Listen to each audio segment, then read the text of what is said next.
তৃণমূল কংগ্রেসের দলীয় তহবিল কার হাতে থাকবে তা নিয়ে যখন চর্চা চলছে, তার মধ্যেই সেই দলীয় তহবিল ব্যাংকের অ্যাকাউন্টে নতুন মোড়। একদিকে যেমন আমরা দেখেছিলাম যে রাজ্যের প্রাক্তন মন্ত্রী এবং তৃণমূল কংগ্রেসের এই দলীয় তহবিলের ক্ষেত্রে যিনি প্রাক্তন কোষাধ্যক্ষ ছিলেন অরূপ বিশ্বাস, তিনি সংশ্লিষ্ট বেসরকারি ব্যাংকে একটি চিঠি লিখেছিলেন এবং চিঠি লিখে লেনদেন বন্ধের আর্জি জানিয়েছিলেন।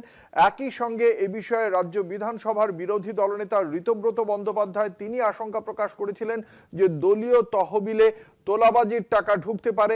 সেই আশঙ্কার পর এবার আরো একজন পক্ষ থেকে এই অ্যাকাউন্ট বিতর্কে আবারও একটা নতুন সংযোজন হলো।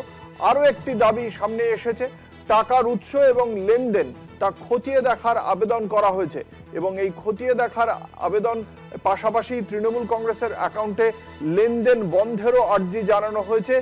বিদ্রোহী জয়নগরের তৃণমূল কংগ্রেসের বিধায়ক বিশ্বনাথ দাস এই আবেদন করেছেন বলে জানতে পারা যাচ্ছে। বিশদে জানবো, বিশেষ প্রতিনিধি দেবজ্যোতি ঘোষ রয়েছেন আমাদের সঙ্গে। দেবজ্যোতি, কি জানতে পারা যাচ্ছে, কেন এ কথা বলছেন জয়নগরের বিধায়ক?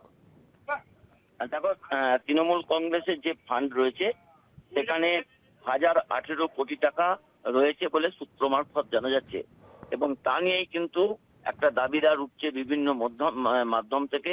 কারণ তৃণমূল কংগ্রেসের যারা সাংসদরা রয়েছেন তারাও বলছেন তারা আসল তৃণমূল দাবি করবেন এবং যারা তৃণমূল কংগ্রেসের বিদ্রোহী বিধায়ক রয়েছেন তারাও বলছেন তারা প্রিন্সিপাল অপোজিশন, তারাই আসল তৃণমূল।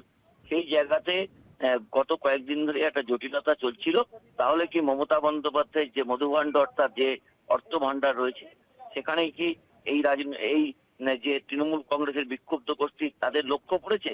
কারণ তারা ইতিমধ্যেই বলেছেন যে তারা সিম্বলের জন্য দাবিদার হবেন এবং তৃণমূল কংগ্রেসের নাম তারা ব্যবহার করবেন। তার পরবর্তী পদক্ষেপ তারা কিন্তু তৃণমূল কংগ্রেসের বেশ কয়েকজন বিধায়ক, প্রায় 10 জন বিধায়কের মধ্যে বিশ্বনাথ দাস, তারা কিন্তু একটি থানাতে ডায়েরি করেছেন, এফআইআর করে বলেছেন এখানে বহু জায়গা থেকে কালো টাকা সেখানে ঢুকেছে এবং সেই টাকা অবিলম্বে ফ্রিজ করে তদন্ত করা উচিত এবং সেই টাকা কোথা থেকে ঢুকেছে তা নিয়েও তিনি প্রশ্ন তুলেছেন।